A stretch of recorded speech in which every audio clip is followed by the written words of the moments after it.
Olá pessoal, vocês sabem como é que funcionam as eleições no Brasil? Quando chega um período eleitoral surge um monte de dúvida e a gente vê que muita gente não sabe as coisas básicas, né, de como é que funcionam as regras do jogo. Nosso sistema eleitoral no Brasil ele é dividido entre dois sistemas, o sistema majoritário e o sistema proporcional. O sistema majoritário, ele é o mais simples, né?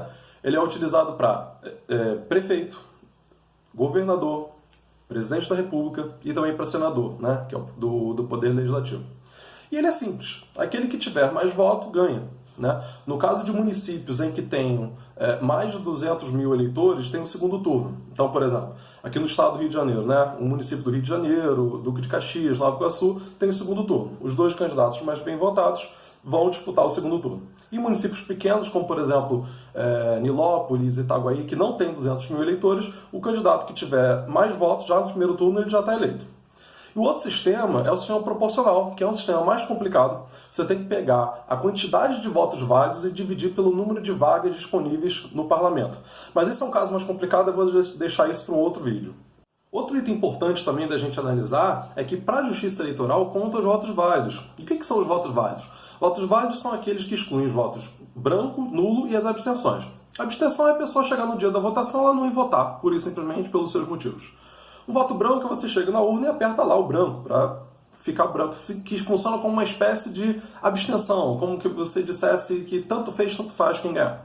E o voto nulo é um voto em que você está anulando o seu voto, é quase como se fosse um voto de protesto, né, na prática. Você vai lá, aperta 555, 999, 000 e confirma. Isso anula o seu voto. Aliás, tomem cuidado também, porque muitos candidatos, já sabendo que muita gente vai anular, colocam números repetidos, como por exemplo 222, 555, 444, para poder justamente pegar esse eleitor que está tentando anular o seu voto. Então, é importante ficar atento a isso. Outra questão importante também, que toda eleição surge esse debate, que é a questão de que voto nulo anula as eleições. Gente, isso é um mito, isso não ocorre, não é verdade, vem circulando nessa informação, volta todo o período eleitoral.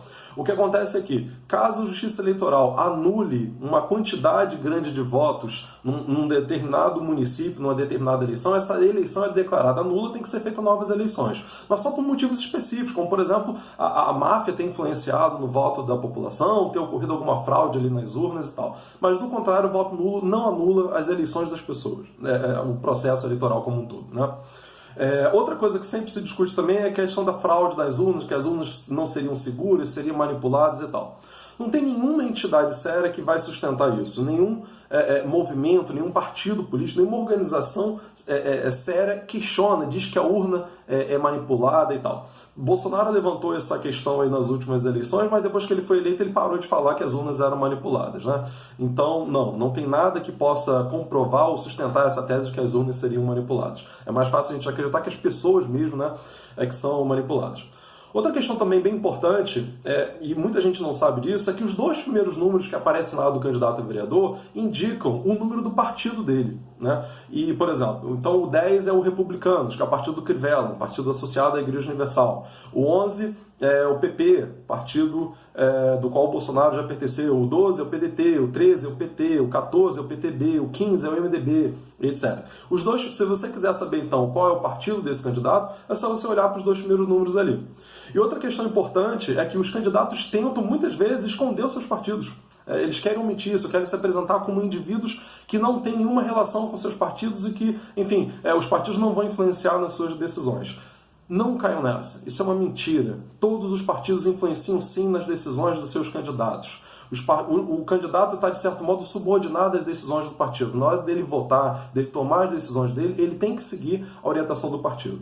Então, reparem nisso também. Quando o candidato tenta esconder o seu partido, tenta se apresentar como um indivíduo, ele está querendo esconder o partido e isso tem um motivo. Muitas vezes esse partido tem propostas contrárias ao interesse da classe trabalhadora. Então é importante você ficar atento a isso.